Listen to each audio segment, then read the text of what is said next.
ഇനി ഇതിൻ്റെ answer key വന്നിരിക്കുകയാണ്. അതെങ്ങനെയാണ് ചെക്ക് ചെയ്യലെന്ന് നമുക്ക് ഈ വീഡിയോയിലൂടെ നോക്കാം.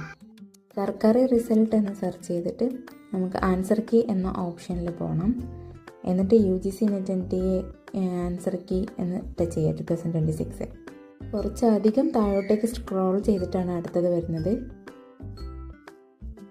ഇതൊക്കെ ആ ലിങ്കിൽ കയറുമ്പോഴുള്ള അഡ്വർടൈസ്മെൻറ്റ്സ് ആണ്. ഇതൊക്കെ ക്ലോസ് അടിക്കുക. അങ്ങനെ എന്താ വന്നിരിക്കുന്നു, ചെക്ക് ആൻസർ കീ നോട്ടീസിന് അവിടെ ക്ലിക്ക് ചെയ്തിട്ട്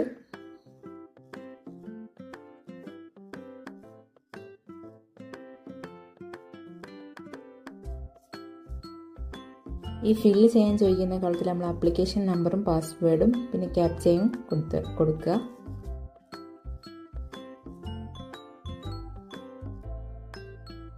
എല്ലാം കറക്റ്റായിട്ട് കൊടുത്തതിന് ശേഷം ലോഗിൻ എന്നുള്ളത് കൊടുത്തു കഴിഞ്ഞാൽ നമ്മുടെ ആൻസർ കീ വരും.